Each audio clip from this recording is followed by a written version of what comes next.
السلام عليكم ورحمة الله وبركاته. ازيكم يا شباب، عاملين ايه؟ بداية هنتكلم على أسباب تفوق الزمالك في مباراة المصري، وبعد كده هنروح لماتش الإسماعيلي نشوف ايه الحاجات اللي ممكن نلعب عليها عشان نكسب الماتش ده إن شاء الله. بداية مباراة المصري، أسباب التفوق، أول حاجة كان التحضير الجيد من يانيك فريرا. لعب على الضغط العالي على فريق المصري عشان نستغل النقطة اللي احنا اتكلمنا فيها قبل الماتش، ان الاتنين المساكين عندهم اخطاء كبيرة جدا وما بيطلعوش بالكورة بشكل كويس، فبدأ يلعب بالضغط العالي من الجناحات. والمهاجم طبعا عضي الدباغ اللي كانت تحركاته كويسة، محتاج بس يحسن الفاينل تاتش بتاعه عشان نحرز اهداف اكتر من كده. لكن هو بيلعب ضغط عالي بشكل كويس، بيتحرك بشكل كويس يمين وشمال، بيضغط على المساكين بشكل جيد. كان بيضغط هو و ادم كايد والفينا بتزيرا اللي كان احد نجوم اللقاء، وكان بيضم معاهم ناصر ماهر. كانوا بيقفلوا زوايا التمرير على المساكين والباك اليمين والبالشمال. ده كان بيؤدي ان الكورة بتتلعب بشكل غلط. بيستغل الموضوع ده طبعا عبد الله السعيد ودونجا، وبنعمل هجمات مرتدة على المصري، والفرقة مش واقفة بشكل صح، فكنا بنستغل المساحات دي اول نقطة. تاني نقطة كان يانيك فريرا واخد باله ان المصري بيلعب في نص الملعب زون مكتل اللعيبة في الجزء اللي في النص، وسايب المساحات على الجناب. فكان بيعمل مثلثات من اليمين والشمال عن طريق الوينجات بتاعتنا، وبيخش معهم ناصر ماهر وعبد الله السعيد. وده شفناه في الاهداف اللي جت، بالذات في الهدف الاولاني. استغلينا بالضغط العالي ان احنا بنضغط على الباك اليمين والباك الشمال. ضغط عدي الدباغ، قطع الكورة، عمل مثلث مع ادم كايد وناصر ماهر، ادى الى الهدف الاول اللي جبناه عن طريق عدي الدباغ. برضو استغلينا مهارة الفينا بتزيرا ويانيك فريرا. من الحاجات برضو اللي اشتغل عليها الماتش ده ان خلى الناس تلعب الفينا بتزيرا، تستغل مهارته، لعيب كبير من احسن اللعيبه في الدوري المصري، فبدات تلعب على مهاراته. بيروح على المدافعين، ما بيخافش. اللعيبه بتخاف تضغط عليه، يعمل فاولات، يعمل ضربات جزاء، فبيروح واحد لواحد. هو مهارته عاليه، بيعدي. لو يركز بس على الفاينل تاتش برضو، ان هو التسديد عنده مش افضل حاجة، لو يحسنه ويحسن الباصة الاخيرة، اللمسة الاخيرة. لان كذا واحدة في الشوط الاولاني لو كان ركز في الفاينل تاتش كان ممكن يلعب الباصات بتاعته بطريقة اكرت من كده، وكان ممكن عدي الدباغ او ناصر ماهر نجيب اجوان اكتر من كده.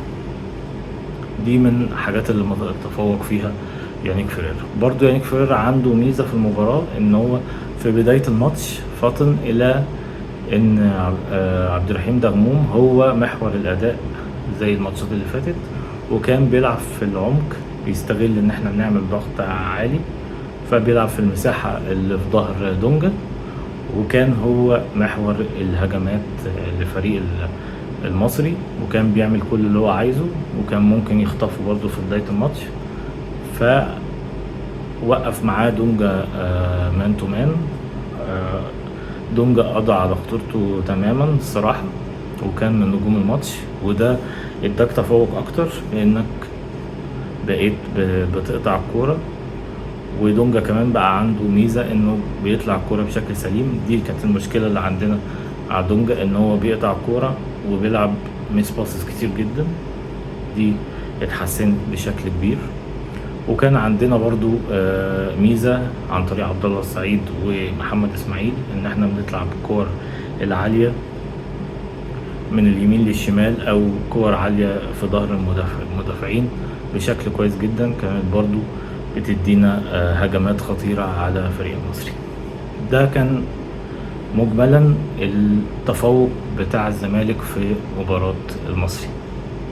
لو جينا بقى الماتش الاسماعيلي، ماتش الاسماعيلي هتبقى بتلعب مع الاسماعيلي مش خسران حاجة، لان هو الماتشات اللي فاتت معظمها هزايم، والفرقة مش في افضل حال، لعيبة شباب كلها. الفروقات طبعا بينك وبين الاسماعيلي عشان نبقى واقعيين كبيرة، وانت عندك لعيبة فيها مهارات بشكل كبير ممكن تستغل مهاراتها قدام فريق الاسماعيلي. وفي نقطة ممكن نستغلها بشكل كبير جدا قدام الاسماعيلي، الكورنرات والفاولات حول المنطقة. تمركزاتهم في الكورنرات بالذات تمركزات صعبة جدا، وممكن بمنتهى السهولة نجيب هدف. وده لو رجعنا لماتش بيراميدز هتلاقي ان مروان حمدي جاب جون وهو واقف من غير ما ينط، حتى الكورة جاتله حط الكورة بكل سهولة. ودي مفروض نلعب عليها، ويانيك فريرا يركز ان احنا في التمرينات نلعب على ضربات الرأس من خلال الركنيات.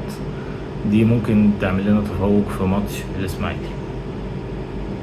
برضو هنلعب على مهارات بيتزيرا، يخش واحد لواحد. في اخطاء دفاعية كتير طبعا في فريق الاسماعيلي، يقدر يخش يجيب لنا ضربة جزاء او فاولات حوالين المنطقة.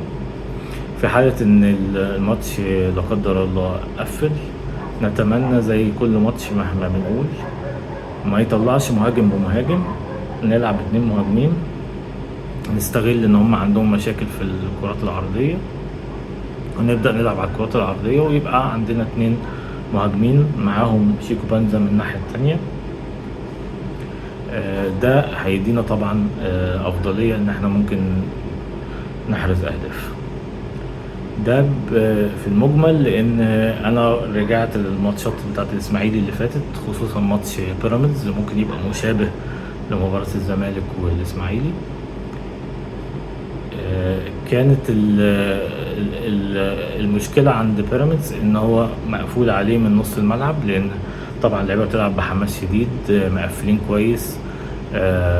الصراحة المدرب بتاعهم بيحضرهم بشكل كويس، بيبقى قاري الماتش وعارف مفاتيح الفرق اللي قدامه. بيلعبوا بيقفلوا الخطوط، بيستغل حماس اللعيبة الشباب، وبيلعب اجريسيف قوي على اللعيبة. وده يعني ممكن نستغله الاجريسيف ده ان احنا نعمل فاولات كتير عن طريق شيكو بانزا و بيتزيرا وناصر ماهر برضو. وهنستغل طبعا الكرات الطولية اللي بيلعبها عبد الله السعيد، اللي بيضرب بيها الملعب من اليمين للشمال. دي برضو هتبقى من اسباب تفوقنا في الماتش ان شاء الله. ده كان كل الحاجة اللي معانا النهاردة. نتمنى ان الزمالك يفوز في ماتش الاسماعيلي، ونرجع بعد الماتش ان شاء الله نتكلم على ماتش الزمالك والاسماعيلي وماتش الزمالك القادم اللي هو الزمالك والجونة. ده كان كل اللي معانا النهاردة. اتمنى اكون ما طولتش عليكم. اشوفكم في الحلقة القادمة.